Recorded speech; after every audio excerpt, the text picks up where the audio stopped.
Bonjour à tous et bienvenue dans cette nouvelle vidéo. Aujourd'hui il s'agit d'un nouvel update lecture et je vais vous parler de 3 romans. Le premier roman dont je vais vous parler c'est Menelara de Vincent Dionisio aux éditions Inceptio. Imaginez-vous dans une ville assez particulière parce que vous êtes totalement divisé en fonction de votre classe sociale. C'est-à-dire que vous habitez dans les bas-fonds, hein, clairement, voilà, vous n'êtes pas le riche qui s'en sort dans l'histoire. Hein, et au-dessus de cette ville, vous avez une sorte de soucoupe à 7 piliers abritant les 7 familles les plus influentes de la ville. En tout cas, il y a un autre pilier aussi pour l'architecte de cette ville.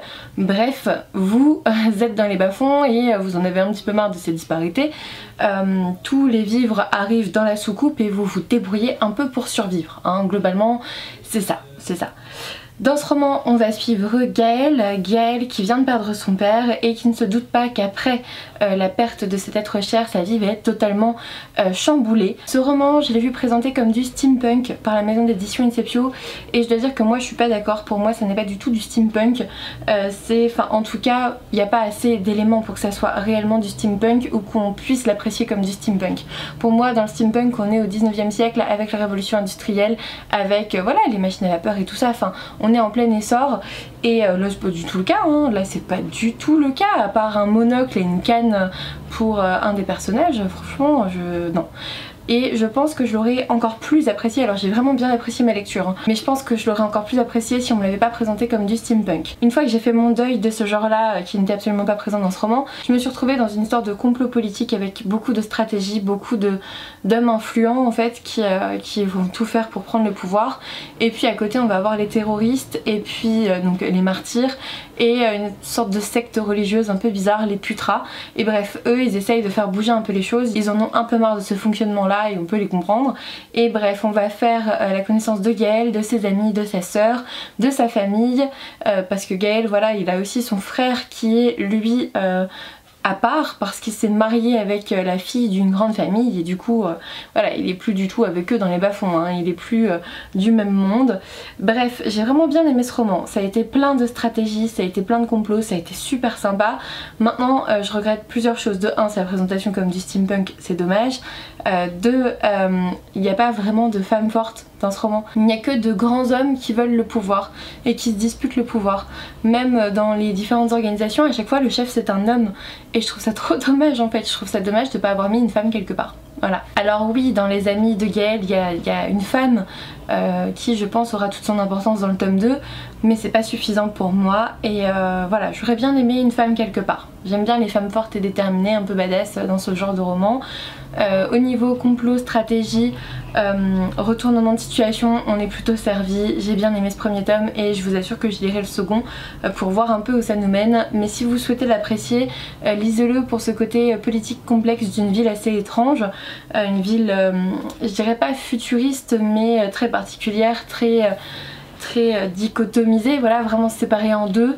Et lisez-le pour ça et pas pour un univers développé. Il n'y a pas, on est vraiment que dans cette ville là et on n'est pas du tout avec la révolution industrielle, tout ça, on parle même pas vraiment de machines. Voilà, on parle surtout de la soucoupe et de la façon de s'y rendre en fait. Voilà, j'ai bien aimé ce roman, je vous le recommande si jamais ça vous intéresse, mais plutôt pour l'aspect complot, stratégie et politique. Moi en tout cas ça l'a carrément fait avec moi et je lirai avec plaisir le tome 2. Ensuite je vais vous parler de Kaléidoscope de Marie Caillé aux éditions Castlemore. C'est un roman que j'avais repéré déjà avant sa sortie et je vous avoue que quand je l'ai vu en librairie je n'ai pas vraiment su résister. Dans ce roman on va suivre Naomi qui est une adolescente qui traverse une mauvaise passe, hein. Elle va déménager avec sa mère et sa sœur pour aller habiter avec leur nouveau beau-père en province en plus alors qu'elle habitait à Paris, donc ça veut dire nouveau collège, nouveaux amis. Alors c'est pas plus mal pour Naomi parce que elle subissait du harcèlement scolaire dans son ancien collège, mais voilà, il faut refaire sa rentrée et tout et rencontrer de nouvelles personnes, et pour cette jeune fille réservée c'est vraiment pas facile et tout va changer au moment où sa grand-mère va lui donner un kaléidoscope en argent, un magnifique kaléidoscope, voilà, qu'elle utilisait elle-même étant petite, et au final Naomi elle va découvrir tout un monde de couleurs et un monde à côté en fait, un monde à part Alors il y a une petite trace de magie finalement dans ce roman parce qu'elle se retrouve dans ce monde là, mais en même temps on s'aperçoit vite que tout est dû à son pouvoir d'imagination et que ça change tout en fait, voilà. J'ai beaucoup apprécié ce roman, j'ai beaucoup apprécié cette plume. On va retrouver plusieurs thèmes importants de l'adolescence avec les familles recomposées, les divorces, les déménagements, le harcèlement scolaire et tout. Ça franchement j'ai vraiment bien aimé. Ensuite j'ai trouvé ça plutôt habile parce qu'on se retrouve avec un nouvel objet pour faire la transition entre sa vie d'avant et sa vie d'après, le tout avec le doudou qui est aussi un objet transitionnel entre le moment où le parent est là et le moment où le parent n'est pas là. Finalement c'est très finement pensé et c'est ce que j'ai beaucoup apprécié dans ce roman. Pour moi il y a une vraie double lecture, c'est à dire qu'on peut le lire comme ça juste pour le côté monde parallèle grâce à son pouvoir d'imagination qui va lui faire changer un peu sa vision des choses, qui va lui permettre de s'évader de son quotidien pas toujours facile et accepter peu à peu justement cette nouvelle vie, ses nouveaux amis et puis voilà, se forger une petite carapace aussi à l'école parce que c'est toujours pas évident et rencontrer de nouvelles personnes aussi. Bref, un objet qui a beaucoup de valeur, mais on peut aussi avoir une autre lecture un peu plus adulte où on voit justement cette jeune fille qui s'épanouit, qui évolue avec cet objet transitionnel pour faire la transition entre à la fois les deux mondes et justement ces deux vies.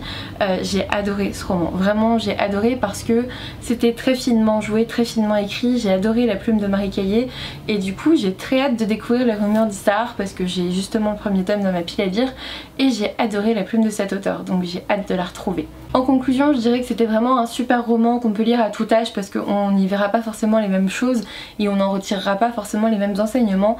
En tout cas, je vous le conseille si jamais le thème vous intéresse. Et enfin, le dernier roman dont je vais vous parler, il s'agit de Octobre de Soren Sveistrup aux éditions Albin Michel.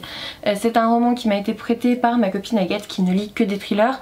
Je vous avoue que j'avais vraiment très envie de le lire parce que depuis sa sortie il me faisait vraiment de l'œil, mais il fait 22,90 €, donc le fait qu'elle me l'ait prêté ça m'a un petit peu allégé le budget du mois. Dans ce roman on va suivre une enquête à Copenhague, on va suivre deux enquêteurs, Hess qui a été un peu viré d'Europol et qui est un petit peu là parce qu'il n'a pas le choix, et puis Naya Tulin qui est enquêtrice à Copenhague mais qui aimerait bien ne plus faire partie de la criminelle mais aller un peu ailleurs.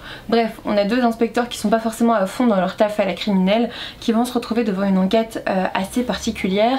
Le premier meurtre en fait c'est une jeune femme qu'on retrouve dans un jardin d'enfants il me semble, assise à côté d'une maison pour enfants et avec la main coupée. Voilà, et à côté on retrouve évidemment un petit bonhomme au marron.